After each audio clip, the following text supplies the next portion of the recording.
วัสดีครับเพื่อนๆพี่ๆน้องๆลุงป้านาอาทุกท่านวันนี้มาอัปเดตสวนอินดีก็ครับหลังจากที่บุคคลได้ดูแลมา2 มื้อแล้วก็พายุเขาเมื่อก่อนนี่ตรงกับมือที่ผมไปอบรมเกษตรของทกส.อยู่บ้านบวาพอดีวันนี้ก็สิมาเบิ้งครับว่าเป็นในใดแน่ในสวนกบเฮาใหญ่ไปขายได้แล้วบ่ทั้ง2 บ่อครับนะครับนี่ครับเดี๋ยวเรามาเบิ่งบ่อนี้ก่อนบ่อนี้เอามาตัวละบาทซึ่งกำลังจับขายอยู่ครับจะถามว่ากลุ่มบ่อเลี้ยง3 อาทิตย์ขายคุมบ่คุมบ่ฮู้ครับฮู้แต่ขอให้มีรายได้เข้ามาแต่ละมื้อพอแล้วครับกบเฮาเนี่ยมาตัวละบาทกำลังจับขายอยู่บ่อนี้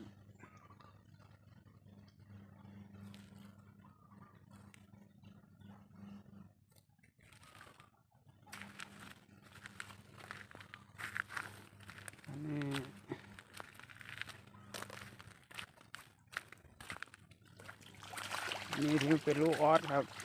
ง่ายแล้วลูกออสมาพร้อมกันกับบ่อนั่น3 อาทิตย์ง่ายครับ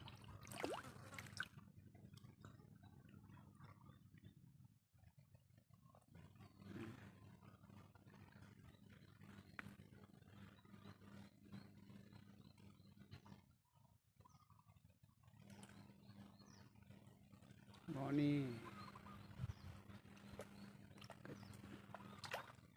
เริ่มใหญ่แล้วอีกน้อยก็ขายได้แล้วครับบ่อนี้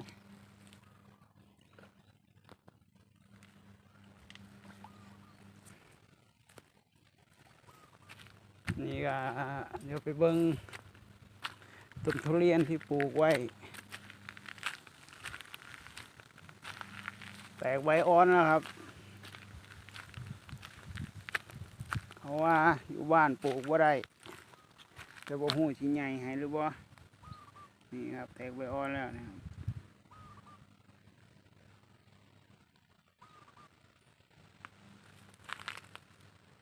ต้นทุเรียนหมอนทอง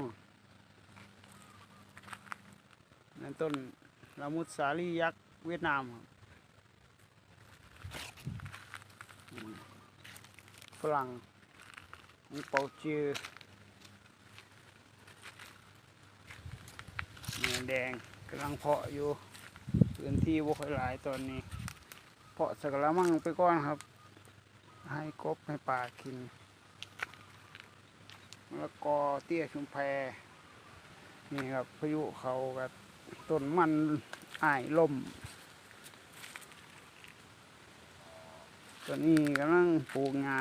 เตรียมพื้นที่เสียดขอไก่มีหญ้าหวานอิสราเอลไว้ให้ไก่กินครับ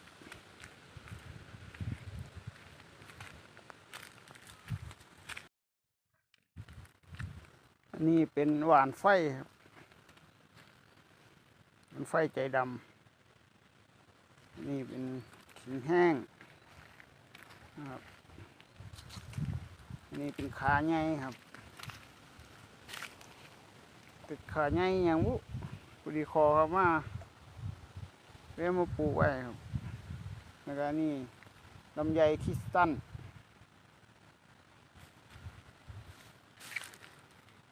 ได้มาทั้งหมด2 ต้นเพาะกล้าเม็ดอีกตอนนี้อยู่4-5 ต้นครับ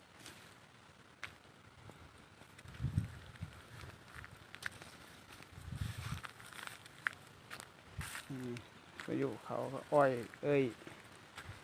มันมึนลมจะลมอะไรเป็นได้ครับนะครับต้นทุเรียนเฮาครับกำลังแตกใบอ่อนนี่อีกต้นหนึ่ง ปลูกไว้ทั้งหมด2 ต้นครับเอามาลองปลูกไว้เขาว่าแถวนี้ปลูกบ่ได้ดอกต้นทุเรียนเขาว่าผมก็มาปลูกไว้ครับลองเบิ่ง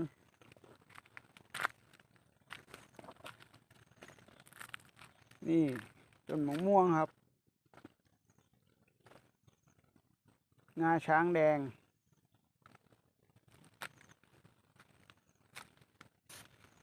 นี่เป็นบ่อปลาเข็งครับจับขายสิเบิดเลยครับเรือพวกกี่โตเรือ2-3 โตครับ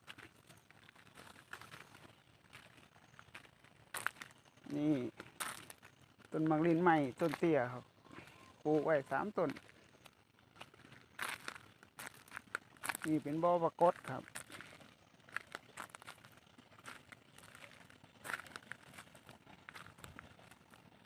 ตัวนี้อันนี้มะม่วงแดงจักรพรรดิครับปลูกไว้อังละต้น2 ต้นเลยมากกับปลูกอันนี้ลง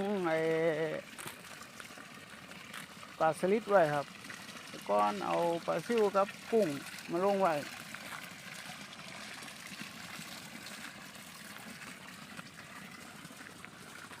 นี่ครับ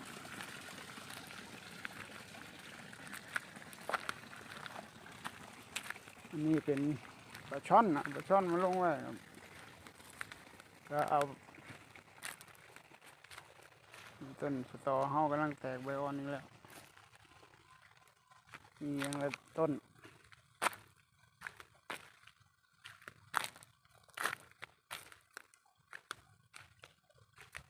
นี่ต้นอะโวคาโดต้นเดียวในสวนกำลังแตกใบอ่อนนี่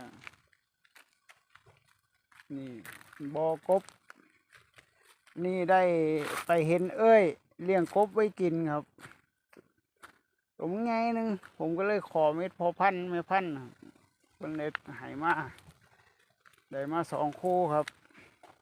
มานี่มันโยนแล้วบ่อนี่จะยังหายมันไข่แบบธรรมชาติครับถ้ามันบ่ไข่ก็แล้วแต่จะถิ่มไว้อยู่นี่แหละพอแม่พันธุ์2 คู่เดี๋ยวไปเบิ้งมันแดดมันก็สิลบน้ำอยู่น้ำผักตบเนี่ยครับ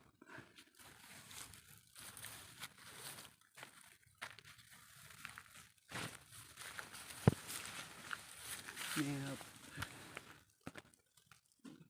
มีลบอยู่น้ำผักตบ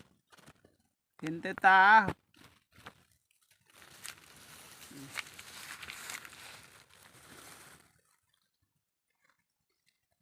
เห็นแต่ตามัน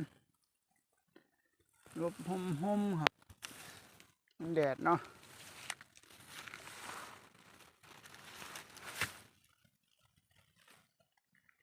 2 ตัวจะไปไทย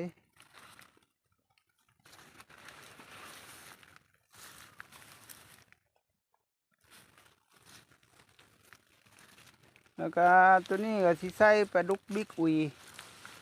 ไว้50 โตครับอยู่นี่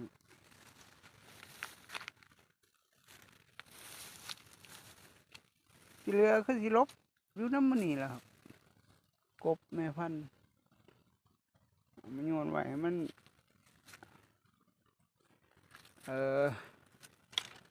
ไข่ธรรมชาติถ้าบอกไข่กัดแล้วแต่มันครับต้นกล้วยเฮากำลังใหญ่ครับ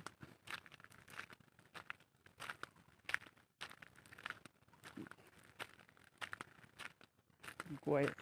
ก็กำลังใหญ่นี่เพิ่งย้ายไปครับมันติดแดนเขาที่คนอื่นเลยย้ายไปไว้ข้างนี้นี่ครับที่ใบเหี่ยวๆนะ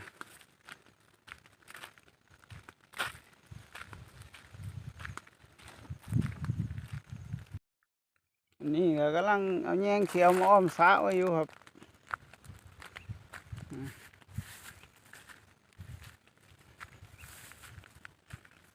ไว้ ปลูกไว้จะกล้วยเนี้ยเอามาช่ำไว้ครับเนี่ยแต่มันจะเป็นคือสิบงามหรอกเพิ่งแล้วตัวนี้ก็เอาเงี้ยเขียวมาอ้อมไว้ครับแต่ว่าเงี้ยอ้อมแล้วก็สิเอากบมาลงนี่ครับมันไข่อยู่นี่ใหญ่อยู่นี่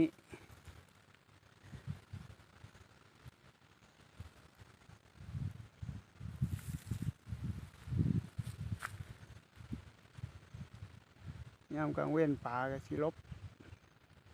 ค่อยขึ้นบันในต้องเบิ่งแรง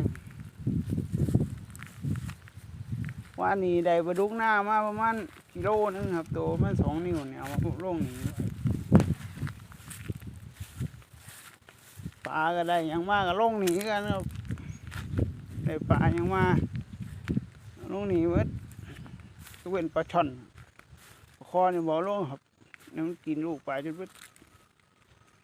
นี่ครับ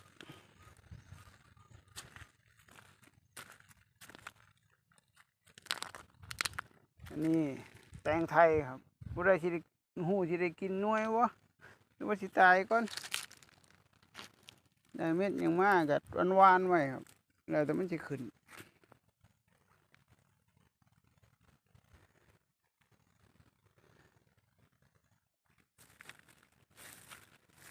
นี่ครับ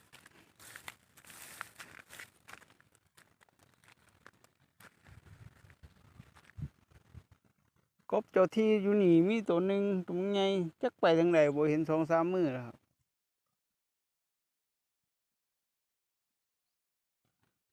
หายไปเลย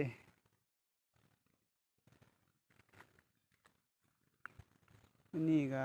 ครึมๆแน่แล้วแต่สิตกบ่ตกฝนก็ได้นี่ครับแต่ลมก็แห้งอยู่ตอนนี้